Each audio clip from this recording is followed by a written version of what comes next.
નમસ્કાર દર્શક મિત્રો, ધ લોકસત્તા શોમાં આપનું સ્વાગત છે। જે ધરતી ધગધગતી ગરમી, રેતીના વંટોળ અને વિશાળ રણ પ્રદેશ માટે વિશ્વભરમાં જાણીતી છે, તે આજે સફેદ બરફની ચાદર ઓઢીને બેઠી છે। જી હા, સાઉદી અરબમાં આ વર્ષે કુદરતનો એક એવો અસાધારણ ઉલટફેર જોવા મળ્યો છે, જેણે માત્ર રહેવાસીઓને જ નહીં પણ વિશ્વભરના હવામાન શાસ્ત્રીઓને પણ ચોંકાવી દીધા છે। રણની રેતી પર બરફના થર જામી જવા અને તાપમાનનો પારો શૂન્ય નીચે સરકી જવો એ કોઈ સામાન્ય ઘટના નથી। આ ઘટનાએ ફરી એકવાર જળવાયુ પરિવર્તન એટલે કે ક્લાઇમેટ ચેન્જની ભયાનકતા વિશે વૈશ્વિક સ્તરે ચિંતા જગાવી છે। શું આ માત્ર એક મોસમી ફેરફાર છે કે પછી પર્યાવરણમાં આવનારા કોઈ મોટા પરિવર્તનનો પગરવ? આજે આપણે આ વિશે વિગતવાર વાત કરીશું। ઉત્તરી સાઉદી અરબના તાબુક પ્રાંતમાં આવેલા પહાડી વિસ્તારોમાં જ્યારે બરફ વર્ષા શરૂ થઈ ત્યારે દ્રશ્યો કંઈક અદ્ભુત હતા।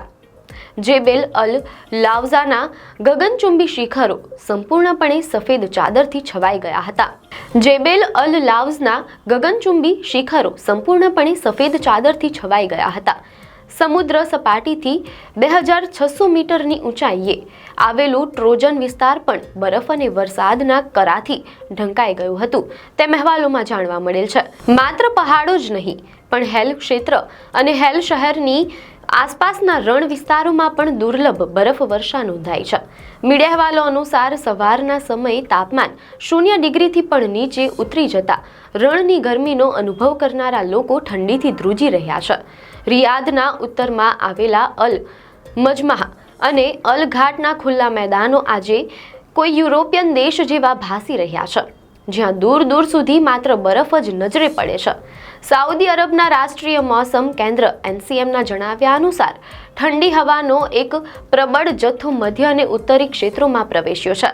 આ ઠંડી હવા અને વરસાદી વાદળો વચ્ચેની પ્રતિક્રિયાને કારણે વાતાવરણમાં આટલો મોટો પલટો આવ્યો છે। માત્ર બરફ જ નહીં પણ દેશના અનેક હિસ્સાઓમાં ભારેથી અતિભારે વરસાદ પણ ખાબક્યો છે।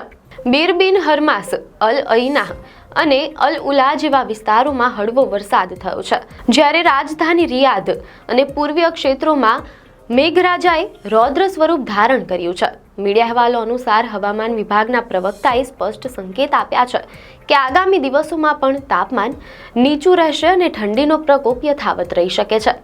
આ અણધારી મોસમને કારણે સાઉદી પ્રશાસન પણ સાબદું થયું છે।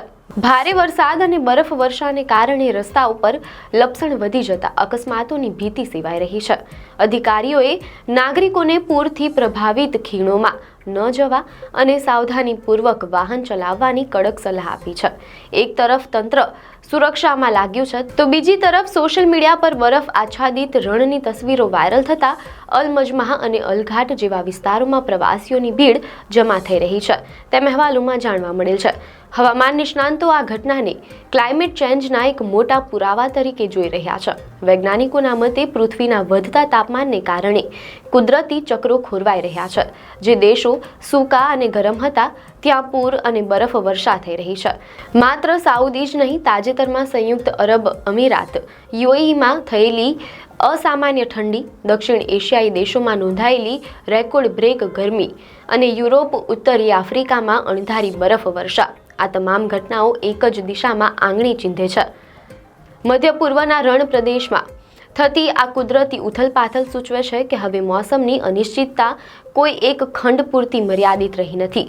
નિષ્ણાંતો ચિંતિત છે કારણ કે આવી અસાધારણ ઘટનાઓ માટે વિશ્વના મોટા ભાગના દેશો હજી તૈયાર નથી। સાઉદી જેવા દેશોમાં જ્યાં ઇન્ફ્રાસ્ટ્રક્ચર ગરમીને સહન કરવા માટે બનાવાયું છે, ત્યાં અચાનક પૂર અને બરફ વર્ષા જેવી સ્થિતિ ઊભી થવી એ મોટા આર્થિક અને સામાજિક નુકસાનનું કારણ બની શકે છે। સાઉદી અરબમાં થયેલી આ બરફ વર્ષા માત્ર જોવાનો વિષય નથી પણ વિચારવાનો વિષય છે। તમને શું લાગે છે? શું આ ક્લાઇમેટ ચેન્જની અસર છે કે કુદરતનો કોઈ અન્ય સંકેત? તમારા વિચારો અમને કોમેન્ટમાં જરૂર જણાવશો।